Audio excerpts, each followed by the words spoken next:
Welcome to the Muddling Through Podcast, Episode 6. Today's episode features my friend Dave. Enjoy. The person you've had in this room so far? You might be. Yeah, I definitely am. Yeah. Welcome to the show, Dave. Thanks, man. First time on a podcast? First time on a podcast. I started a podcast with a couple of friends of mine, but we only did one episode. It was like a Christian testimony podcast. Mm-hmm. A lot of work. Yeah. I'm a big idea guy, and then it just goes floating down the way, you know? Big on ideas, not on follow through? Is that kind of the... that's probably okay. a read on me. All right. You know, I'm like a recovering member of that class. You know what I mean? So what's going on with you, man? What's going on with me? I'm a salesperson in the exciting world of electric and gas utilities. Mm-hmm. So it's basically like being a cowboy in the Wild West. Probably the closest comparison to it. Okay. So that's what I do for work. My wife is pregnant. Mm-hmm. Congratulations. Yes, thank you. So we're counting down. We're like 4 months away right now. So that's probably the big headline of my life. You know, I just bought a house. My wife's pregnant. I got a new job, so it's just been a wild year. Yeah. Like, the fruit of years and years of work, like, just showing up immediately. It's all coming to a head, as it were? Yeah, it just shows up. It just, clicks into place, basically. Mm-hmm. So, it's been a crazy year, and it's wild to think that I'm going to be a dad of somebody. You know what I mean? Like, there's not a moment that goes by that I'm not like, holy Lord, who's letting this happen? You know what I mean? This isn't allowed. No, it really shouldn't be allowed. I'm waiting for, DHS or whoever to kick in the door. But no, it's an exciting time. It's like every day I'm going, I have a problem or something, and I go, I wonder if I'll care about this when I have a kid, or if I'll just be like, oh, who cares? Yeah. I got bigger fish to fry. Right. You know what I mean? Like, puts it into perspective. Yeah. Yeah, it's mind-blowing. We just had the 20-week ultrasound last week, and you can see it, like, kicking around and swallowing and, like, moving its legs and arms and everything. And it's insane. Are you guys waiting to find out what it is? Excuse me. Yes. Okay. We have made the joint decision. Both of us feel exactly as John now. My wife is dead set on not finding out the gender of our child. I assume we'll find out the gender in like 12 or 15 years, when it chooses its own. When it just... just kidding, everyone. But yeah, we're not finding out, which is kind of cool. Like, it's like not borrowing against a loan. Yeah. There's just going to be this one moment of my life where I'm going to meet my son or my daughter, and I'm going to find out if I'm having a son or a daughter and what their name is, like all in the same second. Yeah. You know what I mean? So that does resonate with me a little bit. Have you guys picked names based on the different contingencies? We have. I am sworn to secrecy on the names. That's fair. I would love to talk about them and why we chose them, actually. But we have fought about baby names, like, from before we were married. Okay. I'm, like, obsessed with names. And I always have been. Like, my wife would literally be like, we're not talking about baby names like 3 years ago. We're not even trying to have kids. Mm-hmm. But just the idea that you name something and then it basically frames their whole life. Right. Like, how different would your life be if your name was Michael? I don't know. I haven't thought a lot about it. Gordon's an out there name. It is an out there name. I think I've met one other Gordon. Like Ramsay, the chef. Well, no, like, you hear about Gordon Ramsay, but I've met, like, in person, one other person named Gordon. Right. That I can recall.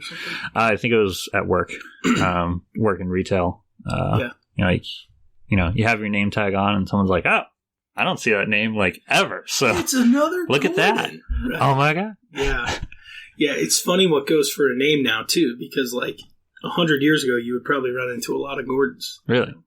Yeah, I would guess it was more common like 100 years ago than it is now. I mean, if it's not common now, this is Liam and this is Silas and this is Gordon. Yeah, like, just like on the list. Yeah, that's funny. The list of the top 100 baby names in like 1914 or something like that. I've lived in those lists for the last like 6 months. Really? Yeah, it's very interesting. Mm-hmm. I'm a big nickname guy, so I like a common name with a common nickname. Yeah, something you can shorten that's like easily Robert, Bobby, Bob. Yeah. You know, David, Dave, Davey. Yeah. And I like the idea that you use the name differently based on like the circumstance of the person. So like I've always been to one side of my family, they only call me Davey. Yeah. That's it. Because my dad's name is Dave. Yeah. It's his same name. So, and then on the other side, I'm only David. Mm-hmm. So like, I've never met anybody. David. David, you know? I'm used to like, David, like come to the principal's office sort of thing. But like, now I'm an adult and, you know, my cousins, my younger cousins will be like, hello, cousin David. And it's so weird because no human being who's met me in the last like 20 years would ever call me anything but Dave. Right. It's interesting how you transitioned, like, it's either end of the spectrum, David and Davey. Right. And then like you kind of settled on the middle ground there. And just with Dave. Yeah, but I like, you know, I like the idea that I always say, what do you say when the kid's upstairs and it's dinner time? Mm-hmm. You know what I mean? Yeah. So, like, what are you going to call your child? Exactly. What are you going to call? Like, my wife's name is Hannah. Mm-hmm. I call her Hannah when we're having a serious discussion. Interesting. You know? I'll just be like, Hannah, I'd like to talk to you about the car payment, you know, or whatever. You know, but it's Han all the time. You know what I mean? All right. You know, we like the name Anna for a girl, but it doesn't pass the stare test because if they're both upstairs and I yell to one of them, they both think the H's don't carry upstairs. Yeah. So. We have two Evans, so one of them's Davis. In this house? In this house. Wow. Yeah. It's kind of now that we're on the strange. podcast, why don't you rank them in terms of which one you like more? Let's see. No, I'm not doing that. Yeah. No, it's interesting because, like, in my family, we didn't really mess around with nicknames. Like, in my immediate family. So it's Sonia, my older sister, me, the second, Victoria, the third, and Alexander, the fourth. Yeah, those are pretty formal. Yeah, so Sonia, you can't really shorten, really. Like, you could, but it just, like, it doesn't, there's not really. Yeah. Or Sonny. Sonny, yeah. Something like that. And then you could do Vicky, but that's like kind of gross. Yeah, it's kind of gross. Like I wonder, or Tori or Toria. Yeah, I mean, there's all these. You say gross. It's like everyone agrees. Like I'm going to offend somebody who listens to your podcast. Sure, like, go ahead. Like I can't in the world imagine going like, "This is my beautiful daughter. Her name is Tracy." Apologies in advance to all the Tracys out there that are listening. I love you. I got no problem with you, Trace. But no child should be called Tracy. Change your name. Go to a judge, Tracy. If you're listening to this, turn it off. Seek counsel. No, but like Agatha. Yeah, ooh. Ugh. Like 150 years ago in Ireland, like everyone else was named Agatha or Agnes. Yeah. There are just some names that don't, like, they're not functional, like, in today's society. Yeah, not at all. Yeah, there's a bunch of them, actually, but... At least not as like a common use name. Like, if you can shorten it to something that's like, oh, I can get a handle, like, just, you know, something manageable, but like, and you introduce yourself with your given name, right? And then you're just like, call me whatever. Some people are very particular about it too. Some people are very particular Hannah about Joy, her name is Hannah-Joy. Okay. and she prefers to be called Hannah Joy. All right. And I've been like her church group leader for 5 years now, and I call her HJ Dubs. And like after 3 years, she was like, "Yeah, that really bothers me." Oh, all right. Not like too seriously. Sure. But I asked her about it. She's like, "I really do prefer Hannah Joy." And I'm Like, I'd rather know. Like, oh, well. Yeah. I mean, I still call her HJ Dubs, just kind of like as a power dynamic. Yeah. It's like push her buttons a little bit. Yeah, but it's interesting because she's like best friends with my wife, whose name is Hannah Joy. Mm-hmm. It's her middle name. But yeah, their family, I think her mom had a hyphenated first name, and it's like super important to them that they. Interesting. I'm all about like, what is it? Have you seen The Big Lebowski? I have. His duder, if you're not into the whole brevity thing or whatever. He talks about the ways to call him the dude. But I love the idea that I have a name that I call you. You know what I mean? Yeah. It's like a really personal one. Yeah, or just like, I'm in this club. Yeah. My father-in-law's name is Ollie. I call him All. His given first name is Frank. Almost nobody knows that. So once in a while I'll call him Frank. Interesting. It's like, I'm really in the club now. Right. Frankie, you know? I had a friend in high school, Rachel, and people in her family used to call her Ray Ray. But like, I was never comfortable doing that. I'm just like, that's like, we're friends. We're not that close, you know? I feel like you just gotta go for it. Yeah, that was not me in high school. I mean, that's not really me now, but you're not a go for it guy. No, not so much. I mean, have you met me? You started a podcast. I did start a podcast. You bought a Honda Pilot. Here we are. I mean, the hell else that's do you need? That's living on the edge. Yeah, that's funny. Yeah, it's interesting. Like, I've been in sales now for like 8 years, and what you call people is one of the cheat codes to building human relationships. Okay. Like, if you were a purchasing manager, for instance, and we had a bad sales call, I would never come in and call you anything other than Gordon. Gordon, nice to see you. But if we had a good sales call, I might come in and be like, "What's up, man? It's good to see you again." And the minute you address somebody in that way, like, it's below the conscious level. You're like in the club with them. You know what I mean? And people can still reject that. You know, you can go for it. You can call someone Ray Ray and they ask you to step off, you know. But it is interesting. It's like that old joke, if you don't remember someone's name, "Buddy, what's up, guy?" It really does work. All right. It's pretty crazy. So, yeah. Names are really funny that way. They are. Try naming a baby. Yeah. You know? I can't imagine. Yeah. Because, like, you know, you're worried about what kind of baggage am I saddling this kid with for potentially the rest of their life. And that's why we rolled out Booger Fart as a first name. I like it as a family name, but yeah. No, I mean, A Boy Named Sue is a perfect song written about that. It's actually kind of smart. Yeah. You know, you have to fight your entire life. And I wasn't going to be there, so I named you Sue. Yeah, it is funny. Do you buy the theory that there's people who like look like a certain name? Yeah. You don't look like people have always called me Dan by accident. Really? Which I think is because I resemble Dan Connor from The Roseanne Show. Sure. Yeah. I haven't seen John Goodman, basically. Oh, okay. Yeah. All right. Like a blonde John Goodman. Like a blonde John Goodman. You can do worse in life than that, I guess. I mean, sure. But yeah, it's funny. Like, do I look like a Gordon? Do I look like a Dave? It's interesting. Because you pick the name before you even see this person. Right. You know? That's funny. Or you hear stories about, like, them being born and they're like, I can't name my child this. Right. Like, it has to be something else. Because, like, this definitely isn't a name that fits. That's what happened to me. Really? Yeah. I was going to be named Jamie. Interesting. Yeah. Like not James? No, Jamie. That's... Oh, it might have been James with Jamie. But I was going to be called Jamie. My entire life would be completely different. Really? If my name was Jamie. 100,000,000%. Yeah. In what way? Well, I just have a name that keeps you in the crowd. Okay. You know what I mean? I have laid up for par with my name, which is kind of what I want with my kids. So it's like, if my name was Quentin or something, you know, like, you're on a mission as a child to get attention. And if you already get it out of your name in, like, public school, I'm convinced you don't learn to, like, rise above. You either, like, way outperform because you want to show all the haters, or you're like, yeah, my name's Quentin, and I'm like that kind, a little different. You know? You just whereas, coast.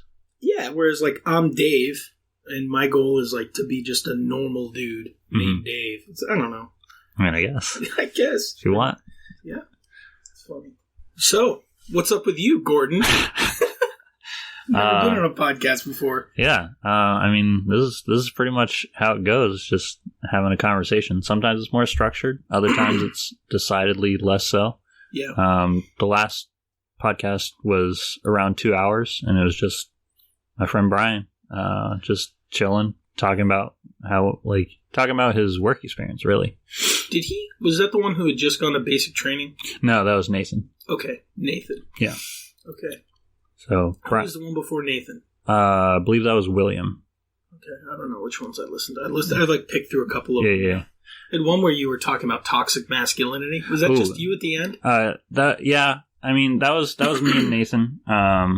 Nate, as we call him occasionally. See? You've got it. Now you've got your own little thing that you just call Nathan. Yeah. Something like that. Yeah. So, that was something that I kind of like dipped my toe in at like the tail end of that particular podcast. I'm not thrilled with how it turned out, because I don't, in terms of like the content. Well, I don't feel like I got anywhere in trying to like figure out like where to go, because it just seemed you didn't solve toxic masculinity in 25 minutes. Yeah, poor guy. Yeah. No, I understand. I understand what you mean. That was a concern of mine coming on here, is like, how much do you believe everything that you say, especially for a talkative guy like me? And then you have it recorded. Yeah. Like a freelance conversation. It's like, this is, we're just shooting the breeze. But now, I'm responsible for, well, it's out there. Yeah. It's out there. You said this. It's there in public goes my run for Senate. Well, Probably went that way anyway. But yeah, it's interesting. Like, I was thinking on the way over, like, well, what if we get into these dicey areas? Like, I have friends who are more liberal, friends who are more conservative, and I realized, like, I try to represent my opinion in both areas. Okay. But you definitely emphasize or have stronger stances when you're around people who agree with you, right, versus people who disagree with you. I think I'm more fair. Yeah. Whereas if it's just me and three people who I know feel the way I feel, I'll just cut loose a little bit more. Yeah. And another thing, but it get a little hyperbolic. Oh yeah. They're coming for our jobs. Yeah, it's interesting, and there's so many things that I feel like are off the table, quote unquote, in like civil discourse. If you were to just like watch news, basically, or movies and television and podcasts, like, I hate using the word media, but call it multimedia, Yeah. It's like, these are things that you don't talk about. People get offended. And it's like the exact inverse experience in my personal life. Like, I have a friend who works for a left-wing, like, liberal think tank who's a lapsed Mormon. Okay. Yeah, he grew up Mormon, married Mormon, lost his faith completely. Right. Left that relationship, and then started, like, working at a liberal think tank. And we probably agree on most of the core issues and have wonderful discussions about it, right, and realize, we're maybe 10 yards apart, So it's weird, like, all those things you're not supposed to talk about. I talk about them basically all the time with my friends, but I do find myself going, when I talk to him versus I talk to somebody who completely agrees with me. Yeah. What do I... It's like, do I really want to make that joke? Yeah, would I make that joke? Or like, which one's the real me? Like Shapiro talks about this all the time. Not Shapiro, Peterson talks about this all the time. Like, say what you actually mean. Yeah. You're shocked at how often you just say things, to go along to get along. Yeah, just because of the company you're in. Yeah. Yeah, definitely noticed that. I've had a couple of different sets of roommates. Basically two, essentially, is like the homeschool, like, church crowd, and then, the Barnes & Noble coworkers.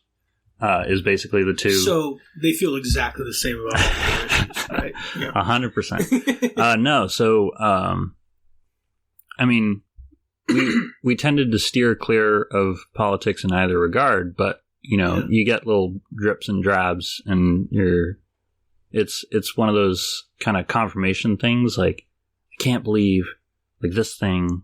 Like, isn't that crazy? Yeah. And then you're just like, well, I guess, kind of, but like, not really. Like, I'm not sure that I entirely, yeah. Which isn't like, that unusual. It's just a lot of people are surrounded by the people that think exactly the same way they do, or are not comfortable, claiming otherwise. Yeah, I mean, if you were to measure brainwaves and like, heart rate or something like that, mm-hmm. of course you want to say something and have somebody agree with you. Yeah. You know what I mean? But I feel like you should at least have the pitch. You should have the tool in your bag to like sit down. And it's easier with me because like I have friends who I know disagree with me, and I can say, what do you think about this? Mm-hmm. Not Jeffrey Epstein, Bill Clinton. He's done. Am I coughing too much? Am I peeking the mic? No, I think you're all right. I can read your language. Yes, you were coughing too much. I was actually turning it up. Oh, you were? Yeah. Okay, cool. So we're good. Yeah, it's difficult. You feel like you're, I have all these friendships. Probably the people I'm like closest with, outside of these two friends that I've had for decades, but Ben and Steve. Mm-hmm. Like my closest friends of like, these are the people I have the most fun with and the most memories with.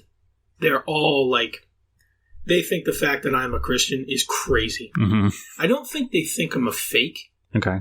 I think they think I believe it, but they think it's insane. All right. And it's just weird. Like, we can never go there, ever. It's this whole, like, huge part of my life. Yeah. Most of my behavior is, like, most of my time is spent doing stuff like that, or, we make decisions based on that. And, like, it's a truly New England friendship where it's like, we don't want to hear about it mm-hmm. at all. Yeah. It's almost stated. Like, don't go there with us. Right. It's like a giant elephant in the room. Yeah, it's not even an elephant in the room. We just don't bring the elephant to that Labor Day weekend party. Yeah, fair enough. You know what I mean?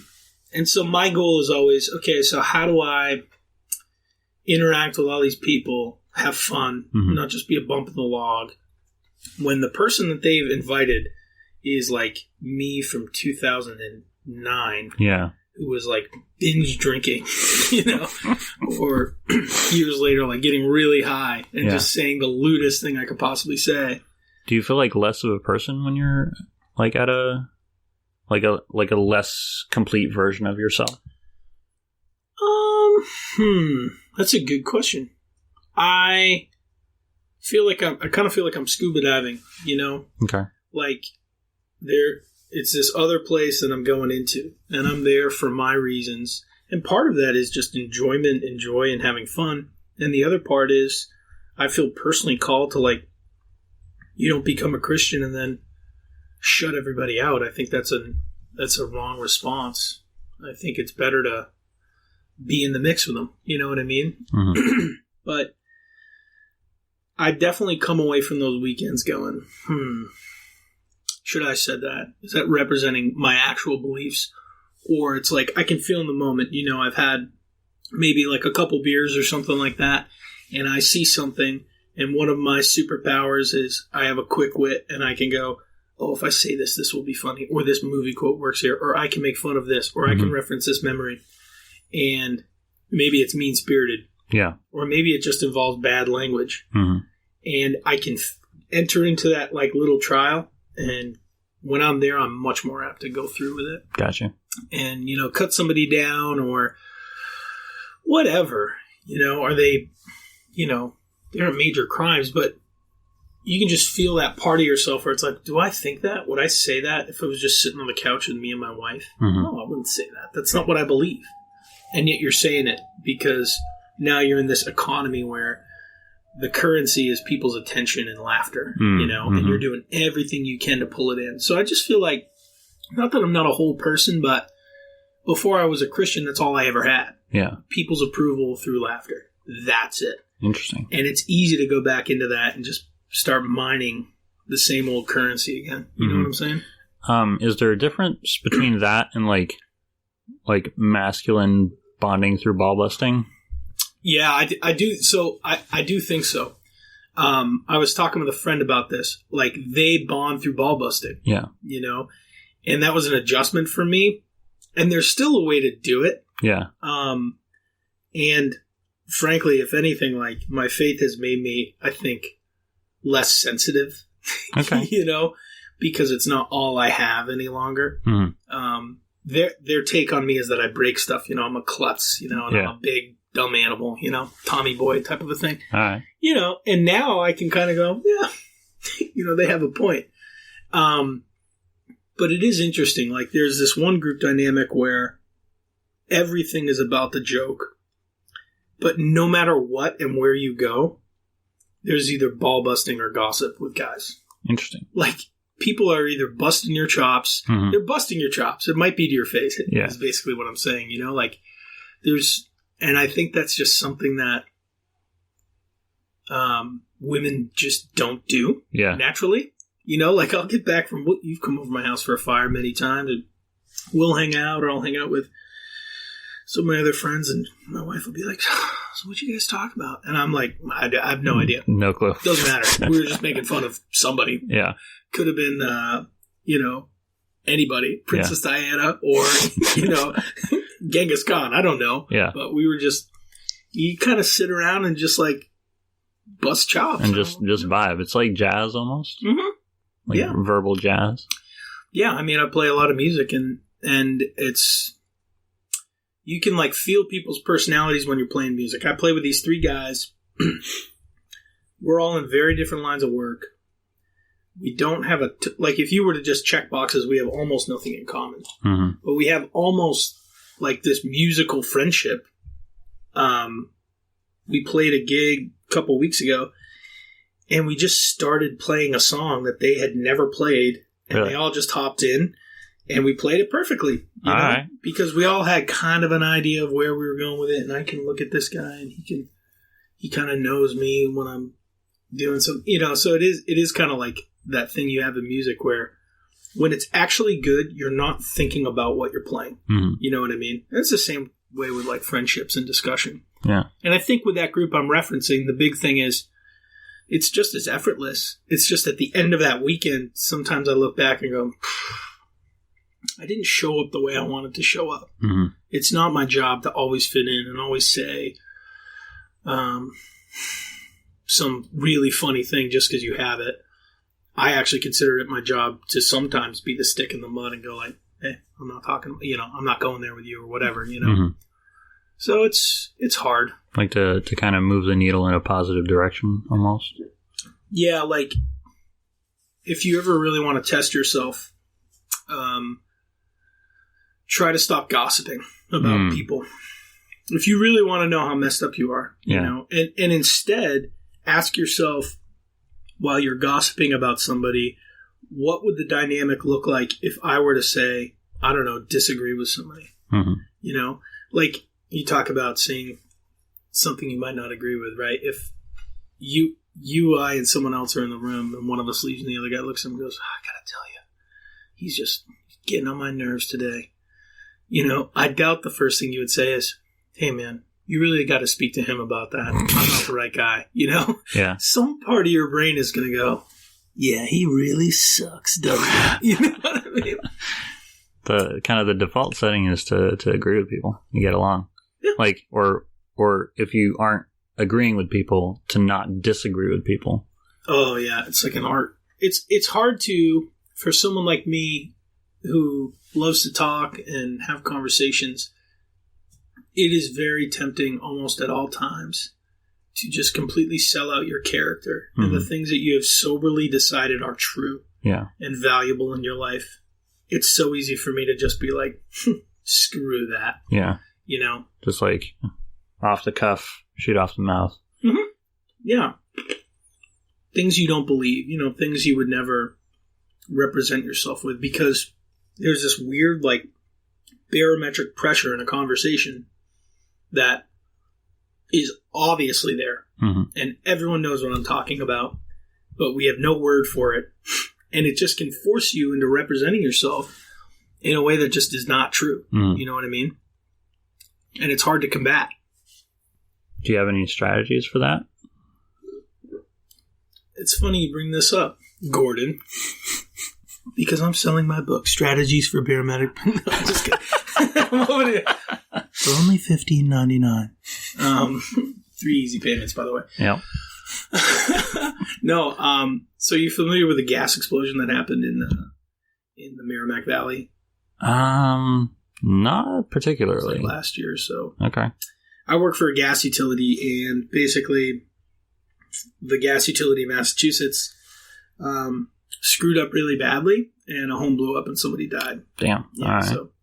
So anyways, there's a lot of reasons for that, and I won't get into that, but I called a woman today whose business is in my territory, and they don't use gas, and they could, so that's my job. And I'm like, hey, how are you? I'm Dave. Just wanted to see if you ever evaluated using our services or blah, blah, blah. And she called me up and spoke for 10 straight minutes. I probably said 15 words, all about the evils of the gas industry and how dangerous it was and how we cut all these corners. And I'm like, what are you talking about? Like, literally, probably 95% of everything she said was just not actually accurate. I'm not trying to be a jerk, but she was just actually ill-informed about it. Like factually incorrect. Right. But even then, I felt myself wanting to be like, you're so right. We're the worst. You know what? I'm going to quit. I'm going to quit my job. I'm going to move to the mountains where they don't have natural gas. You know, like, you can feel like anybody with the stronger emotion is like pulling you that way. Yeah.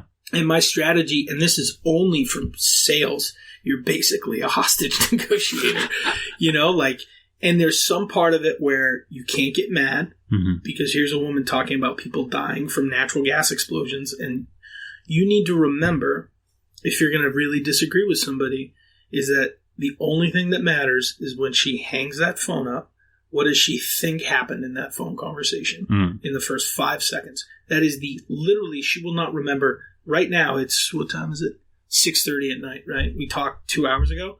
She has no idea what I said. None. But she felt listened to. Yeah. So that's kind of my goal, is like, you know, when you're in a conversation, you're trying not to betray yourself, but you know you're kind of at odds with somebody. If you can make them feel listened to without completely selling yourself out, you know what I mean? I think you've done a pretty good job, because so much of like what people remember about conversations is it's just how you made them feel. Yeah. That is it. And, you know, really talented, kind people are able to do that with gossip, make people feel heard, but also challenge and not engage in, like, you know, throwing more fuel on the dumpster fire of like, you know, I gotta tell you, Mike sucks. You know? Yeah, no, that's definitely not an easy thing to do.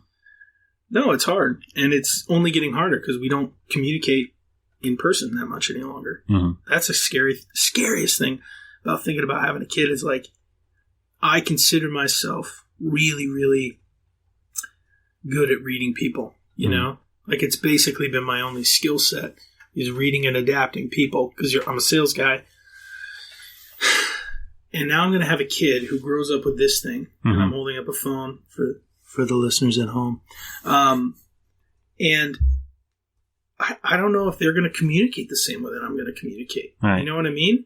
Like, even if you raise them to be able to communicate, it's possible that all the other kids that they interact with aren't going to have any of the same, like, social norms. Like, they might not be able to communicate with your child, and so they might not, like, it might not stick for them because it's not functional in their social environment. Yeah, exactly. My dad always said, he's like, you know, you raise these kids to the best of your ability, and then they're like 8 and they go to school full time or whatever, you know, or school becomes more and more important. And then it's just whatever these little idiots that they go to school with think. And it's really true, you know? Yeah. And I'm nervous about how we're going to handle things like technology. Mm-hmm.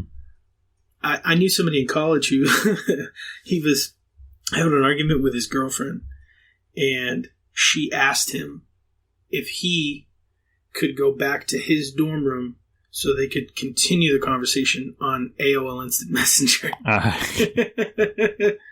But it was serious. Yeah. She felt like she was a different person mm-hmm. when she was on there and able to represent herself differently. I've definitely had a similar experience. There was a girl that I was interested in back in high school. And, you know, we would talk on Facebook Messenger, you know, nightly. And then went to go have like a conversation in person, just had nothing to say to each other. So like, all right, well, this obviously isn't working. I'll talk to you tonight. How weird is that, too? Isn't it? Yeah. And I feel like my days on AOL Instant Messenger was just, I was so dramatic about everything. And like... That's social media, man. It is. And don't you find yourself like mining sadness? Yeah. It's like, we're supposed to go to my cousin's house this weekend. No, we're not. You know, like any excuse for like attention-grabbing sadness is just like... I don't know. I just remember being on AOL Instant Messenger and just like, I can distinctly remember this. So embarrassing. Like, just trying to get different girls to listen to me complain about my life, you know? Yeah. And, been there. It's just so embarrassing to look back on, you know? You're like, oh my God. Did I not have better things to do? Right. Like, I could have gone out in the woods and just like, I could have done anything. I could have set fire to like, the entire main forest. I could have done anything. Yeah. You know, I could have built something. Could have made an actual friend. Yeah. You know? Done some push-ups. You know. Yeah, I know exactly. Run a mile. I don't know. Worked a job. You know, all these things, and now I know I'm going to be communicating with somebody who like has my heart on ransom. Like I'm going to love it so much, and they're going to be so stupid. Not because my kid will be unintelligent, but just because it will be a kid, and it's going to be in this world where what matters is your Instagram or your Facebook. Like, it's crazy, you know? And so I don't know how we're going to handle that. I could see myself being, you know, a technology hermit and just being like, we're not going to have... I can't imagine having my kid have a phone until they're like 16. Yeah. But that probably sounds crazy to people. I mean, I just can't imagine any good coming from it. I mean, it sounds good. I don't know that it's... You're like, where's my kid? Back in... We were living in a trailer park in East Rochester, and one of my friends had a walkie-talkie that, like, his parents were on the other end. Yeah. So, like, when he left the house, like, he'd bring it with him. And then when it was time to come home, he'd get a call. Yeah. Like, that was all... We were all too young for... Well... Supposedly too young for cell phones. They're giving them out pretty early these days, but... It's insane. Yeah. It's insane. And, like, it seems like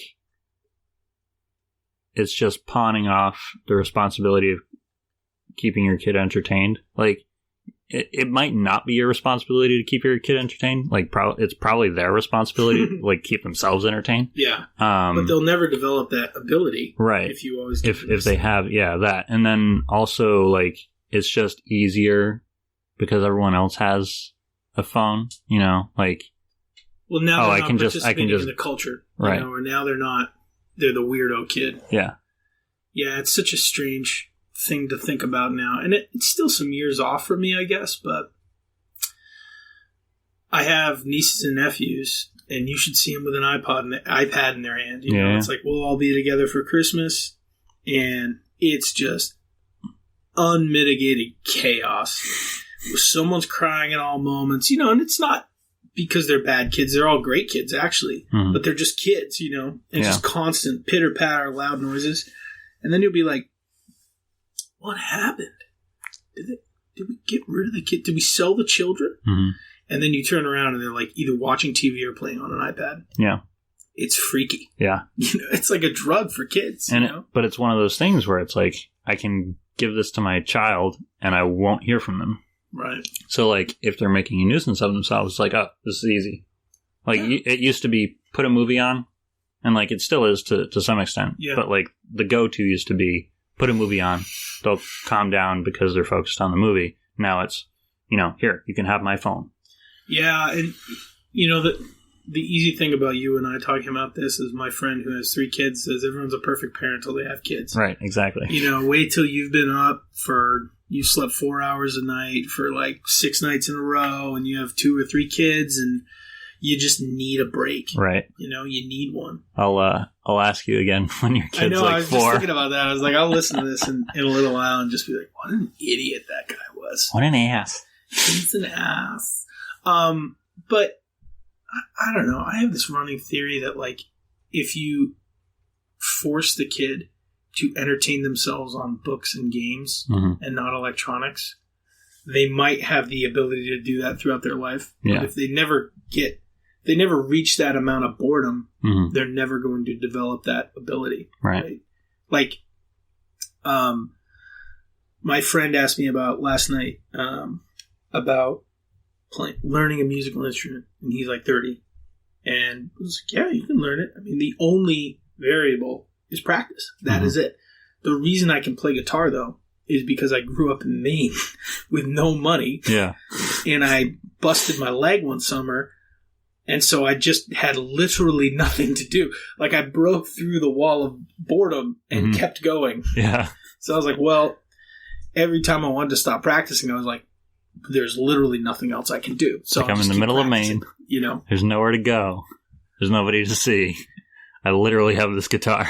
And it's all I can do. So the only thing I did was just play guitar for 8 years, basically.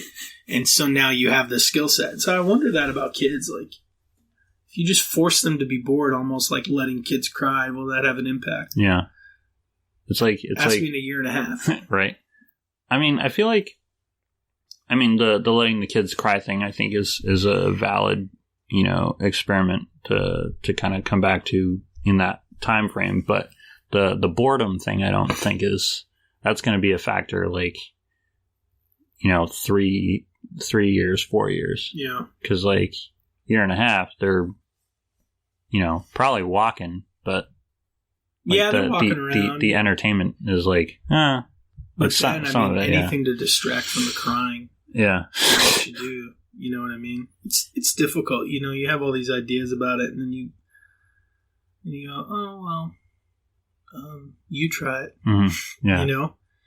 And, it's going to be a freaking wild ride. But, I'll have to have you back on when, once you've gotten a few. Well, I'm going to do a short little birth review. I mean, it's just one of these crazy moments. Yeah. I'll come back on and just tell you if it's actually life-changing. I'll just be like, it's all made up. It's not even that cool. They're all lying to you. It's like watching City Slickers. Yeah, it's pretty good. But, no, just kidding. I have no idea what City Slickers is. What? It's a Billy Crystal comedy. Okay. All right. But there's a reason you don't know. I wanted a mediocre movie. Okay. Fair enough. So, tell me about your experience podcasting. How do you think it's going so far? I think it's going all right. How many people download normally? I think I'm up to like 14 or 15 a week. That's solid. Traction, episode to episode varies depending on how interested, because oftentimes the 6 people that will never my wife is like, oh, I'm going to listen to that. You know what I mean? Yeah. Because your friend Nathan probably had a few friends go listen to it. Right. Yeah. And so Nathan will say puts it up on his Facebook and is like, hey guys, I was on a podcast. Right. Never done this before, but hey, we had an interesting conversation. Yeah. And then a few people listen to that. But depending on the kinds of people that, listen to podcasts, how many friends do you have that listen to podcasts on the regular? They're more likely to check out a new one than someone who doesn't listen to podcasts at all. So depending on what your friend demographic is, it can reach a wider audience. Yeah. I've been kind of not looking at it, just because, I almost don't want to care about the reach of it. Yeah. Cause I feel like that's a healthier mindset. So if it's not about the reach, what's the podcast about? Is it more important to you that you do a podcast and have these conversations and that you accomplish something than it is that it grows in a certain way. That might be it. I think it's almost too important to me that it grows and becomes something. I see what you're saying. You're feeling the pull, yeah. Yeah. But like I feel like that kind of robs it of its merits, you know? Mm-hmm. So the basic idea of it is like I want to have a format and an excuse to have one-on-one conversations with people, or even like a couple of people. Yeah. And give them a chance to express themselves, mm-hmm. you know, because a lot of people, I feel like I get my best conversations when it's just me and one other person. Yeah. Like, I don't feel like I have really, I don't tend to have particularly insightful conversations in large groups. Mm-hmm. It tends to be like fluffier. Yeah, I've actually noticed that about you. You know, if I have you over for a fire, which is kind of like how I hang out with people. Yeah. For the listeners at home, and you get there early, we will have a very different and more intense conversation. Yeah. Then, like, I don't think you're not enjoying yourself when you're with a group of people, and it's not that you don't say things or anything like that. Right. But it's much more lighthearted. Yeah. Lighthearted might be the wrong word. I mean, it's not that the intense conversation isn't of good nature, you know, but you're a guy who I feel like wants to explicitly talk about the meaning of behavior. Yeah. It seems more than the meaning of life, like the meaning of behavior. Yeah. Fair to say. And so it's like that's how we met for the folks at home. I mean, I showed up at Jordan and Bailey's house for a party. I think it was their werewolf party. The pre-morning, or like the pre-werewolf brunch. Does Jordan and Bailey listen to this podcast? Jordan does, yeah. Okay, perfect. Well, for the folks at home, and mostly just Jordan. Yeah. So we had to drive like 2 hours from my house that day to go to my sister's house for something. Yeah. And I was like, didn't want to do that, let alone, you know, go 40 minutes north. Sure. So our compromise was like, oh, we'll just go up there and hang out with them in the morning. You know what I mean? Mm-hmm. And it was actually a really good time. Yeah. You know, and I just showed up and Gordon was there, and I had been on a Jordan Peterson kick for a while. He was, I think a kick would not be a strong enough word, you know? I mean, I was a disciple. I mean, I get you. Listening to the podcast, you could probably consider me a disciple of Jordan Peterson. Well, there's nothing wrong with that. No, I think he has, but that's why I say I don't think he's. I think he has a real bent towards behavioral. Mm-hmm. You know, why are you doing this? Mm-hmm. You know, what is the goal of this, and what can you do that was better than that? Which is why he resonates so well with men, because you know, so much of the time, if I'm reading a book or you know, whatever it is, or especially, you know, in sermons or something like that, I can fault myself by just going, what do you need me to do and why should I do it? You know what I mean? Yeah, we got talking about that for like an hour and a half, and I probably should have spent more time with Bailey and Jordan, who I was there to see, and I just didn't talk to either of them basically at all. No. Just, what's up, guys? I'm here for Gordon and Gordon only. I've never met this man before in my life, but I know that he must occupy my entire focus for the time I'm here. But it is, I can definitely see that you have if you were to meet you at a party, you would think of you exclusively as an introvert who's hard to get information out of. Yeah, it's like pulling teeth. Yeah, but then you get in a one-on-one conversation, I think you're more willing to offer up. You know, like we've talked a lot about like your background, because I'm a Christian and you are not, you know, but we talked a ton about that stuff, you know. Right. I think with pretty low, you know, blood pressure of like in terms of somebody who believes something and someone who doesn't, you know, like those are the conversations. I actually really love having those, because it's like if you're a Christian, you're supposed to want everyone to believe in Jesus. And I shouldn't say that as joking. I mean, that is what you want. But so many Christians, Hannah and I have noticed, like, especially the kids that come out of college, they're like, what are they like, these non-believers? You know what I mean? It's like, do you not spend time in the world? Like where are you going? Well, I mean, to be fair, like what I talked about earlier with my friends and trying to struggle with my behavior and the things that I'll say or the things that I'll do, like if your goal is to turn from that life, I understand. Mm-hmm. I'm kind of sensitive to the idea that you like about face from the world and you go just live your life. That's not what I did. Mm-hmm. Some people turn around like a speedboat. A tanker takes like 25 miles at sea to turn around. You know, I was more like that. And so through the early grades of becoming a Christian, oh wow, I really like this group of people. What they're saying makes sense. This book is nice. Back to partying and binge drinking. Okay, no, I'm starting to feel differently. My experience is changing. You know, as you're going through those early grades, I was still smoking weed and getting drunk. Mm-hmm. You know what I mean? And I'm not proud of that by any stretch, but I consider myself like Blade, the vampire, who can walk in the daylight. Mm-hmm. Well, that's a douchey thing to say. But in all seriousness, like, I'm much more comfortable with it. It's like you mentioned, like, you're not a believer, but you're more comfortable with believers. It's almost the opposite with me, you know, like, or maybe that's putting words in your mouth, but that you feel a certain, I think more than people who aren't in the faith that grew up in it, I think you feel more of an affinity than I hate everything about that. Yeah, you know? I feel more of an affinity with believers when I'm not among them.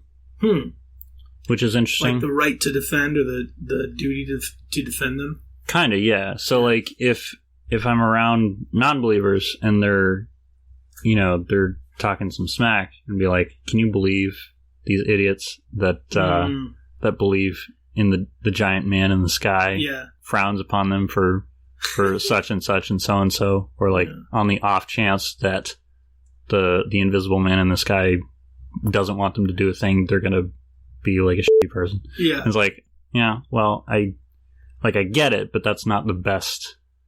Like, you're not representing that idea faithfully. Right. You know? And that kind of like, it doesn't get a rise out of me typically because I'm not one to rock the boat, but like, I feel it.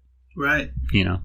Yeah, I think more than almost any people group, and I'm not meaning to, you know, I mean, Christians in America have a lot of advantages, but I think more than any other people group, they just like, there is a path to disagree with Christianity. Mm-hmm. And frankly, I understand and have sympathy for that mindset.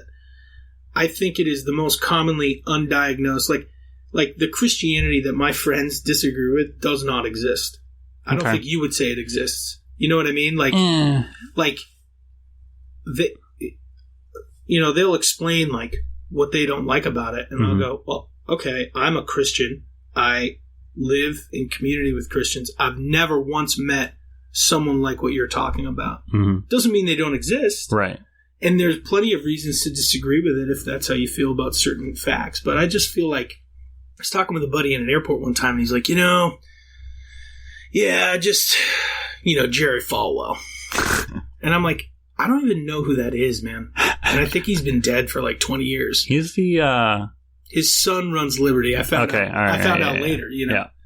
And there are those people who I just roll my eyes at along with people. But I just go like, you know, disagree with me on my principles. You know what I mean? Like, the same way I would want someone to disagree with me politically to go, okay, well, we're looking at the same set of facts. We feel differently about them, you know, or we argue on the facts. You know? Yeah.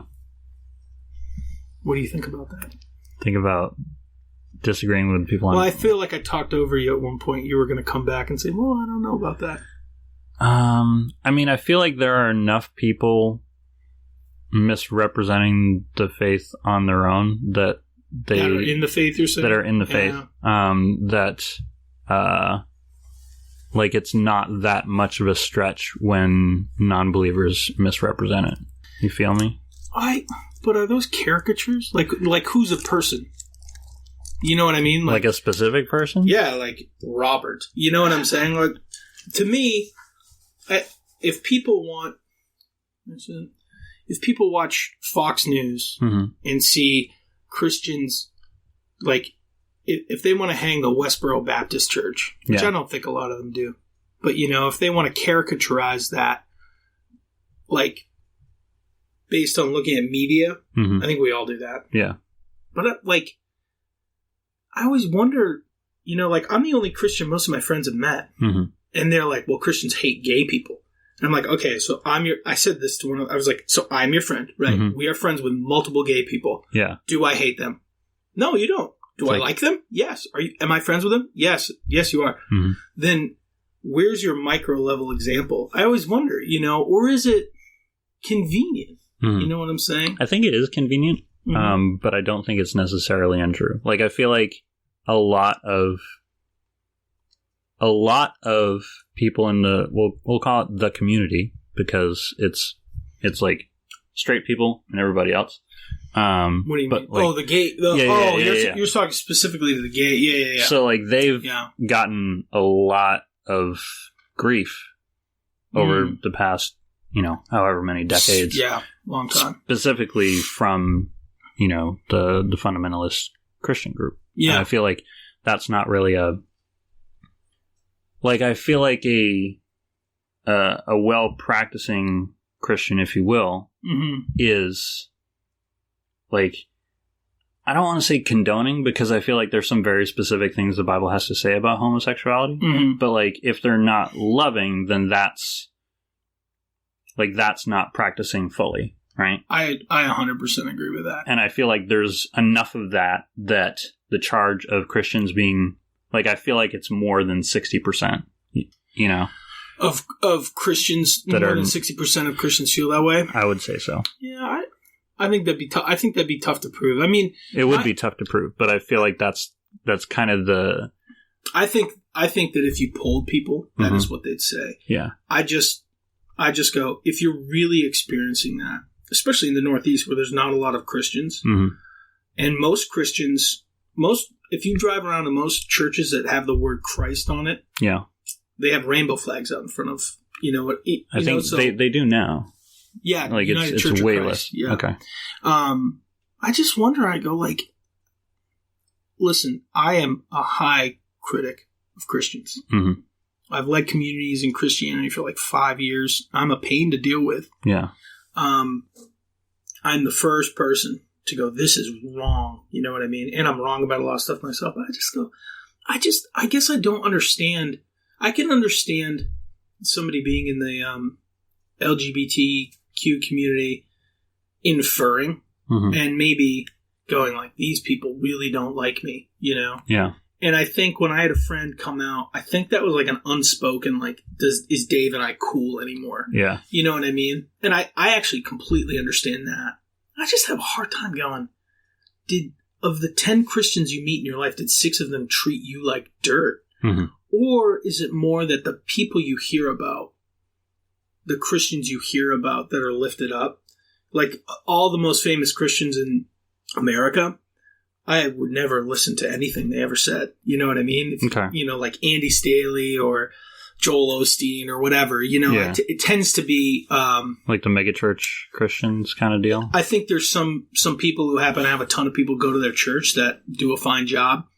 But I guess I just look at my experience in the community and I go like, man, oh man, this is just, it's so black and white from my experience. And that could be because I'm not part of that community and I never faced those hangups. But at the same time, like, we've been faced with those things, you know, like, it's the other thing I think, to hear that something so vital to you is a sin, when it's your sexuality, must hurt more. But like, not a lot of people understand the Christian view of sin. You know what I mean? Like I say to my friends brought this up and I was like, well, what do you think the Bible says about you and what you do all day? Or me, for that matter. You know what I mean? It's not a weighted test, you know? Yeah, I mean, one sin's all you need. You know what I mean? You know, if you're to believe Genesis, all Eve did was pick an apple. Yeah. You know what I mean?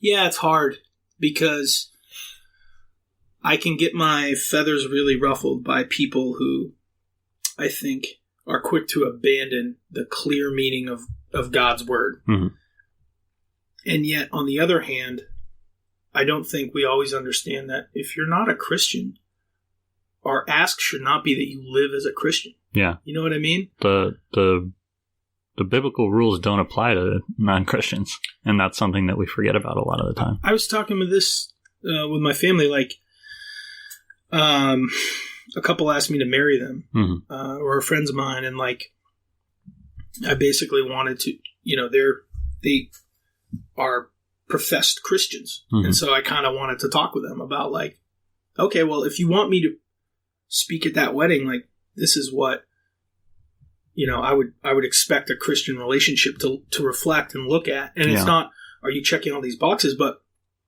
do you guys love Jesus? Are you on mission together? And yet I have friends who aren't Christians, and they asked me to do their wedding, and I was like, can I use a Bible quote? Like, sure. And I was like, cool. Because I look at that like, I believe in the love of the Bible, and I believe in these two people. I love them, and cool. Yeah. You know what I mean? And there's obviously dicey areas and all that stuff, but I don't know. I have such a hard time, honestly, Gordon, like, hearing what people think about Christians and then reconciling it with my experience. Because by far, Christians have been, in my life, have been the most emotionally stable, unjudging, like, kind people I have ever met. And I just go, man, how... It's hard. It's hard to reconcile. Like, emotionally difficult for me to go like, man, how are these experiences so drastically different? Yeah. And I'm not blaming, I don't mean to, I should say, blame people who don't believe in Jesus for that hang up. I don't know if it's just the years and years and years of it being the mainstream to be Christian, and therefore you get a lot of inauthentic belief. Yeah. And inauthentic belief leads to, this here book says it should be this way, you better do it. You can read into why I used a Southern accent when I did that. But well, it's called the Bible Belt for a reason. Yeah, sure. Yeah. Anyways, sorry to go down that road with you. It's an interesting discussion to me, and one that a lot of people who don't believe in Christianity, I think, would be mad if I brought up. So I use you as my sounding board. No, that's what the podcast is for, man. That's why we're here, people. Do you want to end? Is that why you're quiet? No. I mean, we can keep going. Let's talk about Jeffrey Epstein. I'm just kidding. I don't know who that is. That's funny. All right. To end this podcast, you and I are going to play one round of questions. If you want. We will be doing this. Okay. Okay? All right. I'm down. Do you want to explain what questions is to the people at home? All right. So if I remember correctly, questions is one person comes up with a question and the other person has to answer it? One person comes up with a question and both people have to answer it. Oh, okay. Gotcha. So it will be... It's typically more of a group thing. So one person, like everyone has to come up with a question and then everybody has to answer the question. So like more often you have 4 or 5 people asking questions to, everybody else. Right. And the other thing is, somebody asks a question, they clearly have something they want to talk about. Okay. It's kind of like a see-through game. But with you and I, it'll be interesting. Do you want to go first or second? I'll go second because I have a really hard time coming up with interesting questions. I don't have one either. Let me think real quick. Right. Are you able to edit it if I take like 30 seconds? Yeah, I can cut it out. Let me think here. I think the only podcast I haven't edited much at all was the last one because it was about 2 hours long. So I didn't want to listen through the whole thing and cut out all the pauses and the lip smacking and the pops and all that, which I do for a lot of lip smacking and pops and burps. And it's fine. How would you rate me as a podcast guest? Just go 1 out of 10. 1 out of 10 decimal points. I don't have. And then rate everyone else if you don't mind. If I don't mind. Well, I'll give you yours. I'd say you're a solid 8.5. Wow. Maybe 9. Anything in the 7s I would have been happy with. Really? That's what you didn't know. Yeah, okay. I would have taken my 7. I would have gone home happy with a 7. I would have thought more about it, though. Like, oh, man. What could I have done? Like could have gotten a 7.5. I went on too much about Christianity and homosexuality. I knew it. I told myself on the way over. Dang it, Dave. I always do this. Don't talk about the gays. Anyways. Who do I want to ask this? This is crazy. Oh, because I have to answer it. Yeah. Okay. If you could alter one relationship in your life, what relationship would it be and how would you alter it? I don't know if this is a question I can answer on the podcast. Yeah, it's dicey, isn't it? It's a good question that you have to admit. It's a pretty good question. It's a great question. Shoot, man. I don't know if I want to answer it either. You want me to pick something else? That might be best. Okay. You don't know who's listening to the podcast. Yeah. Mm-hmm. So if you're listening, it means that it's definitely you. Just so you know. Later. Okay. Let me think through this. I have a question. Okay, go. Do you have a negative quality about yourself that you would remove instantly if you could? Do I have a negative quality about myself that I would remove instantly if I could? Well, I gotta be honest, I don't think I would remove it, but I definitely have a negative quality about myself. Okay. But I just tend to feel like, whether it's like the higher power thing or whatever, I just feel like you're actually meant to go through this stuff. Mm-hmm. You know what I mean? But I would say that beneath all of it, beneath everything, I just have a tape playing about me not being enough. Okay. Like my tape says, you're a piece of crap, is what my tape says, beneath everything. And I think that a lot of my, traits and behaviors that I don't like we talked about me trying to garner attention when I shouldn't, or, compulsive behaviors. I think it all kind of comes down to that, almost like, the movie Inception. You've seen that film? Yeah. Where it's like there's this one lie, or maybe a truth at the center of your life, and it kind of controls you. Right. And that's really been true for me for a long time. I would love to see what life would be like without that. But I honestly don't think that I would take it away if I could. I just, because there's been too many people who have the same voice, and I'm like, oh man, I've been down this road. I can talk you through this a little bit. Or I don't have any answers, but I can listen to you, you know what I mean? Do you think it's universal? I don't think that's necessarily universal. I think people are self-conscious, obviously. But the veracity and the constancy of, that just looping in my head, this is super embarrassing telling the podcast, but I don't know your 14 subscribers and they don't know me. So for anyone at home, my name is Dave Smith with an S. But I had a Christian counselor that I'd seen off and on for a long time, kind of, became an advisor and a friend, and we were talking about, a pattern of anger that I had. And he was like, all right, well, what are you hearing? Like, why is the pressure at 10 and then you freak out because you break something, you know? And he talked about, what are some of the things that are looping around your head? And this one, pardon my language, you're a piece of shit. That's what I just hear and hear and hear and hear. And so he just said, well, I want you to talk through that. And he looked at me and he said it to me. And I just broke down and started crying. Grown man. Yeah. Grown man. And so maybe there's something similar to everybody, but for me, that's definitely it. And it just, like I said, I don't think I'd take it away, but I guess it's a characteristic and not a trait. But I think a lot of my bad traits that I don't love about myself are driven from that.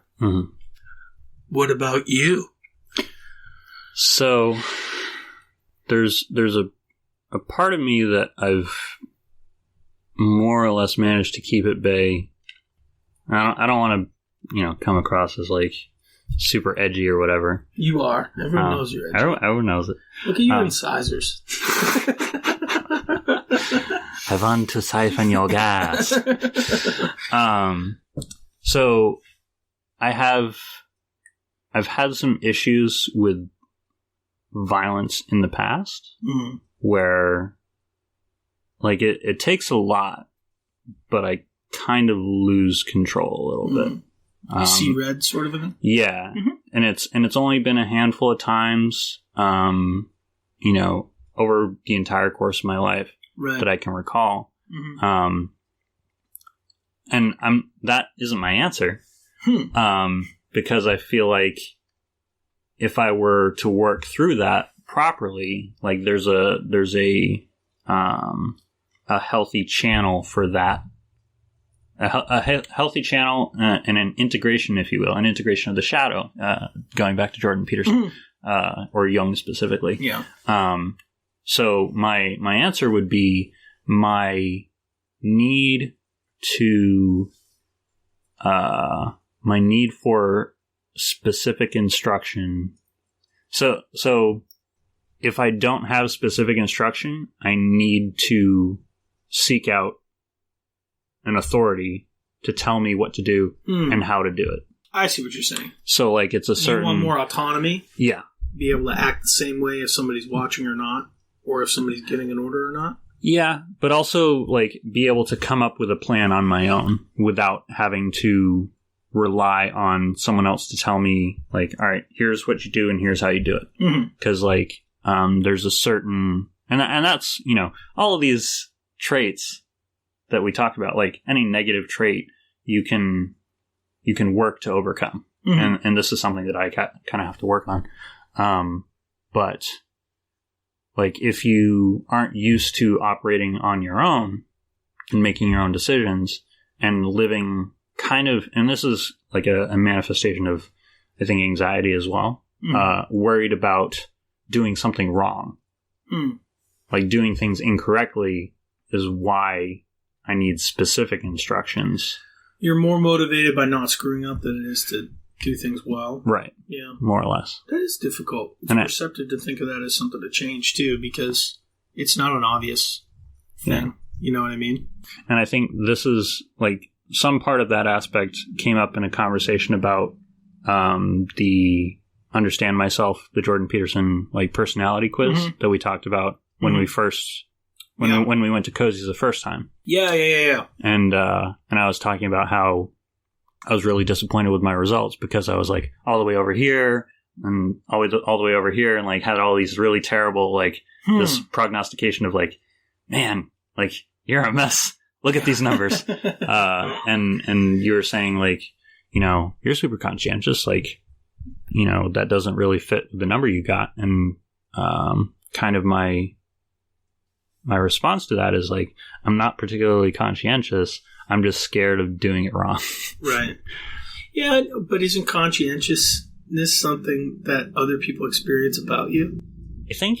Yeah, I mean, you know, are you on time? Are you affable? Are you agreeable?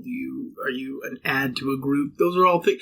I mean, it's like if a tree falls in the forest, you know, does it make a sound? Doesn't make a sound. You know, like conscientiousness is something that other people experience from you. I would just be curious, actually, for you to take that quiz with like a friend and talk through each answer. Yeah. And have them challenge you. Because like I was saying about myself, you know, I play pickup basketball very poorly. Yeah. And I have a good friend of mine who's always like, dude, will you lay off yourself? In other words, like in my little mind, my little world when I'm alone, my evaluation of myself is like less than what it should be. You know what I mean? So I'd just be curious for you to take that exam with like a couple buddies sitting around going, what do you think about the answer to this question? Yeah. Maybe you're not the best evaluator of yourself. I mean, that's probably fair. Just kidding. All right, my question. You ready? Yep. You ready? Ready. If you could make one change to the United States government, and that includes policy, it could be a trend, it could be anything, but something to do with the laws of the land and how we operate as a nation, what would you change? That's a good question. I mean, there are a bunch of different ways you could go with that. Like you could go with like foreign policy. You could go with, I don't know. I mean, if it's a single change, it's kind of like if you're looking at like a legal thing, like a single change isn't going to make that much of a difference, probably because they're, you know. Yeah, I'm not saying, you know, if you could put in one precedent, but rather like there's a concept you could introduce if you could. Well, I'll give you because I have mine ready. Okay. And that'll give you an idea, I guess, of what category I'm talking about. So my one change would be the reinstatement of federalism as a principle. Okay. Which is in like the early writings and the Federalist Papers, and kind of the design of the government was to be a republic of however many states we had, with one united federal government, one currency, and the idea that a state can change So right now, the core issues in our country are immigration and abortion. Those are the two issues that everybody has to have a stance on. And I'm just of the personal opinion that Alabama and Manhattan should not have the same rule for almost anything. Okay. Different people are drawn to different places. Yeah. And I wonder if we would have a better unity. Two things would result. I think we'd have better unity if we could accept the fact that different people feel differently about huge issues. And we're still one country. Yeah. Because I think it would be broken to force, some ideal that makes a lot of sense in San Francisco on Birmingham, Alabama. Yeah. I just think it only makes one of the two mad. Right. And I love that design of, okay, New Hampshire has no state income tax. They have high property taxes, So if I would love things to go that way again for the unity aspect. I think it would enable us to disagree with each other better. And the second piece is I think we're super disillusioned as voters. Yeah. Because so many decisions are made at the federal level. And the ones that aren't made at the federal level are made at a state level. Like, what if, I'm not saying this is feasible, but how much more involved would people be in voting if, like, the rights of gun ownership or marijuana use were, like, done for Rochester? Yeah. You know what I mean? And people who felt a certain way could live in Rochester. It kind of bears out now. There's a different crowd in Rochester than Portsmouth, New Hampshire. They're worlds apart. Yeah. But the laws of the land are the same for both people. Yeah. They treat poor people the same way in Portsmouth that they do in Rochester. But there's way more poor people in Rochester. So I just think getting back to like federalism and like true representative government would be super healthy, because as it stands now, UNM make one call every 4 years effectively. Yeah. I guess one call every 2 years for, Congress, but that would be my change. Huh. I mean, that sounds pretty good. Man, there are a lot of things that I have like half an idea about of like, we don't need military bases in every country, which very expensive too. Yeah, very expensive. Could significantly cut down our military spending if we so chose, and reduce the responsibility to police the rest of the world. I don't know. So maybe you could use a problem too, one that you would like to see go away, I guess. Yeah, I think my answer is probably going to be institute term limits for members of Congress.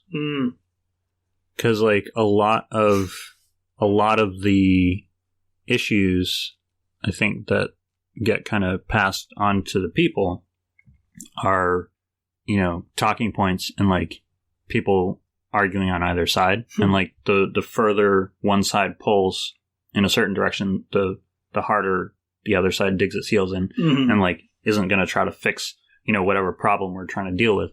And I feel like people would be a lot more willing to compromise and like look for legitimate solutions if they weren't worried about getting reelected. Oh yeah, 100%. So like you have these lifer congressmen or senators, whose only idea is, I'm just going to pander to my constituents so that I can get reelected and not actually do anything about it. Or forget completely about my constituents and only try to get on news, cable news, so that I can get my next job. Right. Yeah. Get my speaking engagements for the rest of my life. Well, that's the other thing is I actually think that they need to, you shouldn't be allowed to get paid to give a speech or something like that. I mean, you cannot have these people. Or there has to be an added level of transparency in people's incomes. Like, it's a public job. I know how much Nancy Pelosi makes. Yeah. But nobody goes, how does she have $13 million? Yeah. You know what I mean? Or whatever amount of money. And I don't mean to pick on her. I mean, I'm sure the same is true about Mitch McConnell. Yeah. But like, how does this happen? Like, how did we get here? Well, I wish, I don't know what you do to change this, but I just wish people viewed that, like, the job is a stated job, and I wish they were like, You know, if you wanted to run for county commissioner of Rockingham County, you would go, well, what does that person do? And what do they get paid? And how much would it cost me in time and money to get that position? And nobody does that for Congress. Yeah. They're just like, well, I'll become a congressman. I mean, that'll be sick. Instead of like, am I interested in policy? Yeah. You know, or it's like they're these mini celebrities. It's just so jacked up. Well, we solved the world's problems, Gordon. We did. Look at us go. Am I still on 8.5 or whatever? I'd say so. Okay. Yeah. Cool. What was your least favorite part of the podcast? Judge me. Validate me. Least favorite part? Shoot, man. Not being able to run the air conditioner while recording. I think the first 10 were a little like, oh, what do I do? I mean, that's how it goes. That's okay. Cool. Do you have exit music? I don't. I'll write some exit music for you, and you can just like put it in right here. Right now? little intro exit kind of. Enter Sandman sort of a thing. You know what I mean? All right, fair enough. Yeah. Well, thanks for doing this, man. Yeah, buddy. This is great. All right. Bye. Bye, everybody. See you.